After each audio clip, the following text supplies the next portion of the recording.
Hello students, today we will start one of the topic of your grammar portion, preposition. Preposition. Preposition. Pre means पहले, before, और position means place, स्थिति. So to understand it well, we will see some examples first. As Ronnie plays with the ball, as you are seeing on the screen, Ronnie plays with the ball. So we have two nouns here. First, Ronnie, and the second one is the ball. Two nouns and one preposition, that is with, that is connecting two nouns. Second example is Roma sleeps on the bed.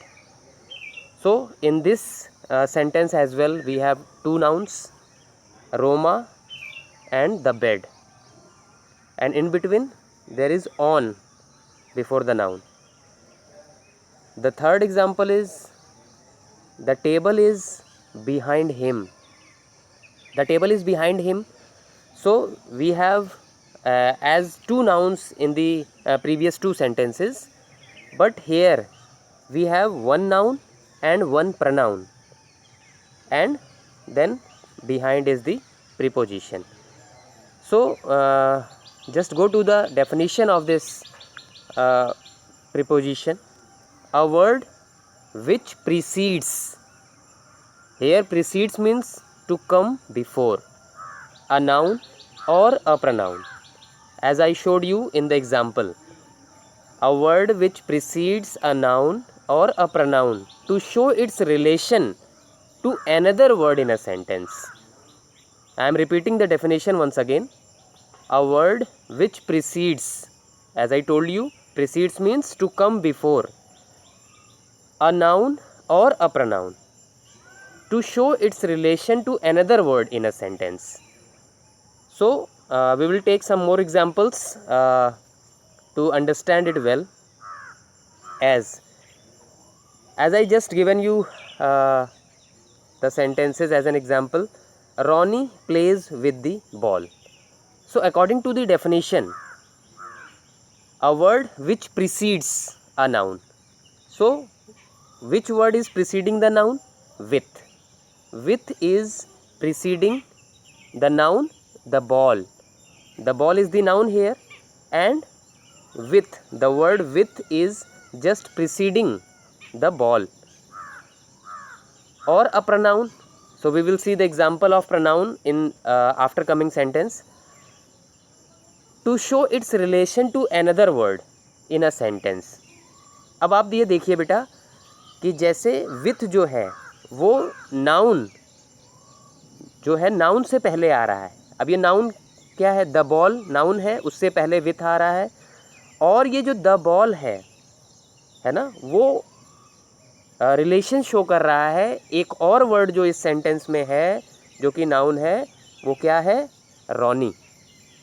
Ronnie को जो है वो को relate कर रहा है, उससे relation show कर रहा है. एक और सेंटेंस हम लोग देखते हैं. For example, Roma sleeps on the bed, है ना. So just understand it well. You have to just keep in mind the definition of preposition first. A word which precedes a noun, कि एक ऐसा शब्द जो नाउन से पहले आए और प्रनाउन या प्रनाउन से पहले आए. To show its relation to another word in a sentence. क्या शो करने के लिए? अपना जो संबंध है, जो रिलेशन है, यानी उस सेंटेंस में एक और ऐसा वर्ड है जिससे वो रिलेशन शो करने के लिए नाउन या प्रनाउन से पहले आता है. अब जैसे आपने देखा Ronnie plays with the ball, तो रॉनी और द बॉल दोनों नाउन हैं. और यहाँ पर जो है, जो सेकंड नाउन है द बॉल, उससे प्रिसीड कर रहा है विथ. ये जो वर्ड है विथ उसको प्रिसीड कर रहा है, कम बिफोर विथ. तो फिर जो है ये विथ जो हो गया ये आपका प्रीपोजिशन हो गया. और क्योंकि जो ये द बॉल है उसके रिलेशन को शो कर रहा है, किसके? ये किससे रिलेटेड है? रॉनी से. जैसे इस बॉल से कौन खेल रहा है? रॉनी. तो ये उसके रिलेशन को शो कर रहा है. जैसे एक नेक्स्ट सेंटेंस हम लोग लेते हैं, Roma sleeps on the bed. अब here the first noun is the bed. and a word that precedes the bed is on. कौन उसको प्रीसीड कर रहा है? ऑन कर रहा है. और ये जो है वो किससे को रिलेटेड है? रोमा से. रोमा से रिलेटेड है ये. तो ये आपके दो नाउन हो गए. और जैसा कि डेफिनेशन में दिया हुआ है कि वो प्रीसीड करता है, तो ऑन जो है वो नाउन को प्रीसीड कर रहा है. तो ऑन जो है ये प्रीपोजिशन है. एक और सेंटेंस हम लोग देखते हैं as an example. The table is behind him. तो यहाँ पर हिम जो है वो क्योंकि नाउन नहीं है, प्रनाउन है, और जो द टेबल है वो नाउन है. जैसे ऐसे भी सेंटेंसेस आ सकते हैं जो आपको कंफ्यूज करें. तो इसमें जो है देखिए, उसमें जो डेफिनेशन में दिया है कि नाउन या प्रनाउन, दोनों से पहले, दोनों हो सकता है ना, नाउन भी हो सकता है, प्रनाउन भी हो सकता है. तो यहाँ पे हिम जो है वो प्रनाउन है, और इसको प्रीसीड कौन कर रहा है? Behind word. यानी बिहाइंड वर्ड जो है वो हिम से पहले आ रहा है. और ये हिम किसके लिए है? जैसे ये रिलेशन शो कर रहा है, the table is behind him. तो ये रिलेशन शो कर रहा है, जो हिम है वो टेबल से रिलेशन शो कर रहा है. तो इसमें बिहाइंड जो है वो आपका प्रीपोजिशन हो गया. नेक्स्ट स्टेप पे चलते हैं, टाइप्स ऑफ प्रीपोजिशंस. अब प्रीपोजिशंस जो होते हैं वो 3 टाइप्स के होते हैं. There are 3 types of prepositions. Simple, compound and phrasal. ये 3 तरह के प्रीपोजिशंस होते हैं. So we will take simple preposition first. तो सबसे पहले आता है सिंपल प्रीपोजिशन. अब सिंपल प्रीपोजिशन में कौन कौन से वर्ड जो है वो यूज़ होते हैं? जैसे with, out, from, to, up, under, at, in, by, of, for, on, over. अब एक क्वेश्चन रेज होता है कि इनको सिंपल प्रीपोजिशन क्यों कहा जाता है? तो these are called simple because they are only one word. इनको सिंपल प्रीपोजिशन या सिंपल वर्ड इसलिए कहा जाता है क्योंकि ये एक वर्ड से हैं, ये सिंगल वर्ड हैं, इसलिए इनको सिंपल कहा जाता है. For example Mr Kamal. अब एग्ज़ाम्पल लीजिए, जैसे एक Mr Kamal lives in Lucknow. एक नेक्स्ट एग्ज़ाम्पल लीजिए, Mrs Komal lives at Kaptanganj. One more example, Miss Kamli lives on 8th floor. अब ये तीनों एग्ज़ाम्पल्स देखिए. Mr Kamal lives in Lucknow. अभी हम पहले तीनों एग्ज़ाम्पल्स को देखिए, फिर इनका जो प्रीपोजिशन यूज़ हुआ है वो डिफरेंट क्यों है इसके बारे में समझते हैं. अब Mr Kamal lives in Lucknow, Mrs Komal lives at Kaptanganj, Miss Kamli lives on 8th floor. अब लखनऊ क्या है? सिटी है. कप्तानगंज क्या है? सिटी के अंडर आने वाला एक प्लेस है, इसलिए वो एट हो गया. और 8th फ्लोर क्या है? वो कप्तानगंज के अंदर आने वाली एक पोजीशन है, 8th फ्लोर है, तो वहाँ पे ऑन हो गया. तो जब भी किसी हम सिटी की बात करते हैं तो वहाँ, या जो है वो मेन प्लेस की बात करते हैं, तो वहाँ ये इन यूज़ हो जाता है प्रीपोजिशन के रूप में. और उस सिटी के अंडर अगर कोई जगह है तो वो एट, और उसके बाद कोई पोजीशन है तो वो ऑन. तो I hope till this point you are clear with this simple preposition. So just move to the next portion.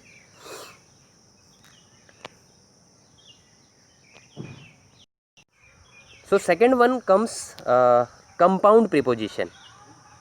First one we saw simple preposition, and second is compound preposition. The words used in this portion: among, inside, within, across, along, beneath, beside, between, and soon, and so on.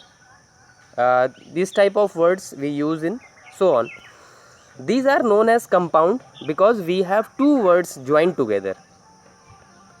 अब इन words को compound preposition के under रखा जाता है, और या उनको compound क्यों कहा जाता है? These are known as compound because we have two words joined together, or sometimes a prefix और अ सफिक्स। इनको कंपाउंड इसलिए कहा जाता है क्योंकि कभी कभी जो है इसमें सफिक्स या प्रीफिक्स जोड़कर इन वर्ड को बनाया जाता है, या फिर ये एक दो वर्ड से भी मिलकर बन जाते हैं। जैसे एक एग्जांपल ले लीजिए, विद इन, तो विथ और इन जैसे दो वर्ड से मिलके बना है, ये आपने देखा यहाँ पे, तो ये इसलिए इसको कंपाउंड कहा जाता है। अब एग्जांपल लेते हैं इसका, there is a bridge across the river. There is a bridge across the river. I shall finish, जैसे एग्जाम्पल आपने देखा, there is a bridge across the river. I shall finish his work within a day. The village is beyond the hill. अब ये 3 examples आपको दिए हुए हैं। तो there is a bridge across the river, there is a bridge across the river, I shall finish his work within a day, the village is beyond the hill. अब इसमें across आप देखेंगे, ये अक्रॉस जो है वो preposition है, with in preposition है, बियॉन्ड प्रीपोजिशन है। ठीक है बेटा। अब नेक्स्ट इसके जो है वो पार्ट पे चलते हैं। नेक्स्ट पार्ट है फ्रेजल। फ्रेजल में जो वर्ड्स आते हैं, अलॉन्ग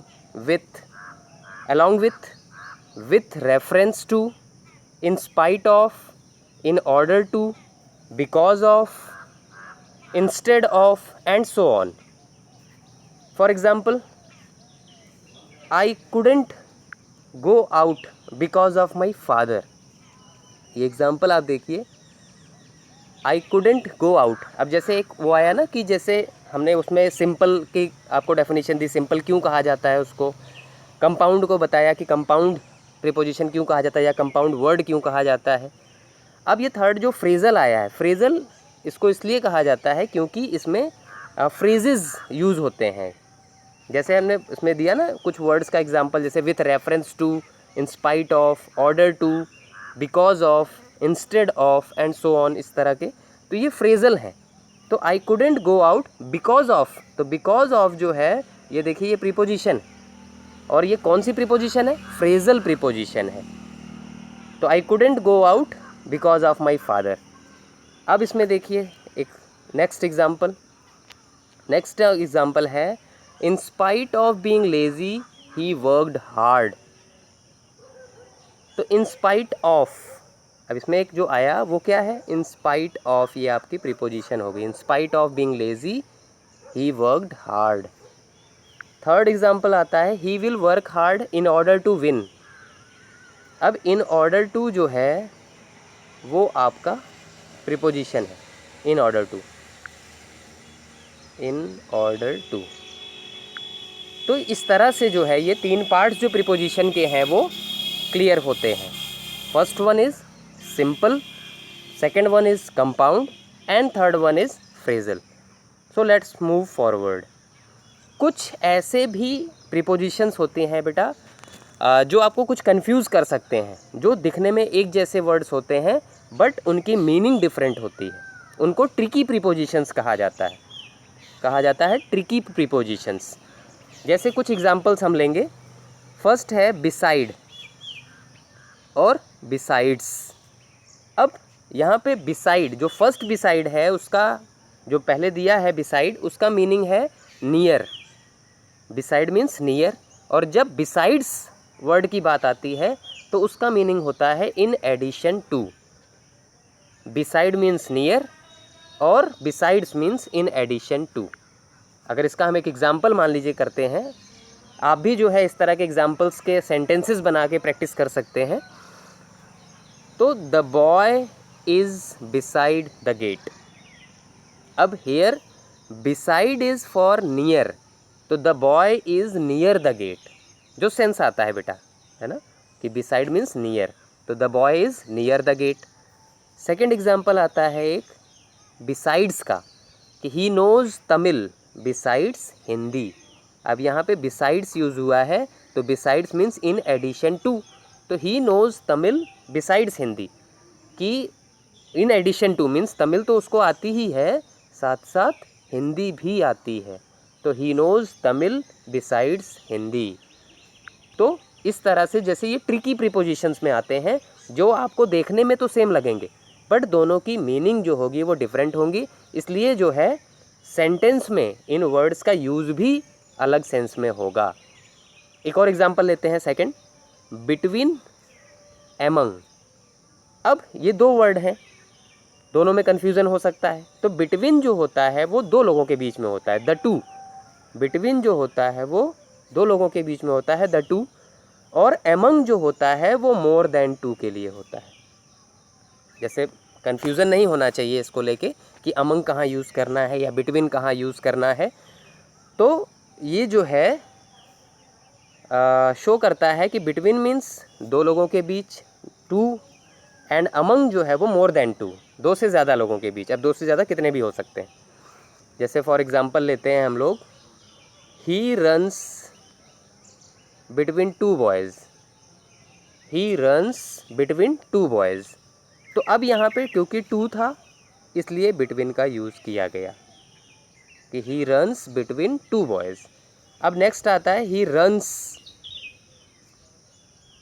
अब अमंग जब वर्ड यूज़ होगा तो वहाँ पे वो दो से ज़्यादा हो गया, तो अमंग द बॉयज़।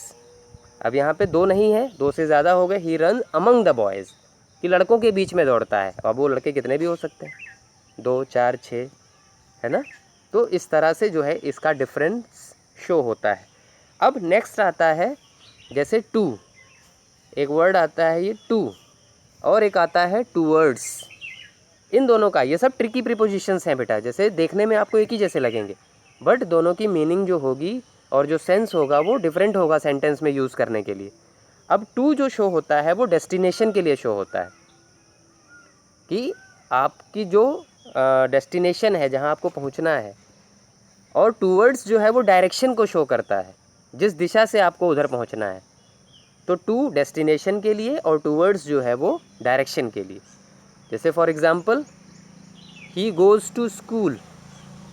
अब he goes to school, to school. अब स्कूल क्या है, स्कूल जो है वो उसका डेस्टिनेशन है, उसको कहाँ पहुँचना है, डेस्टिनेशन जो है उसका वो स्कूल है।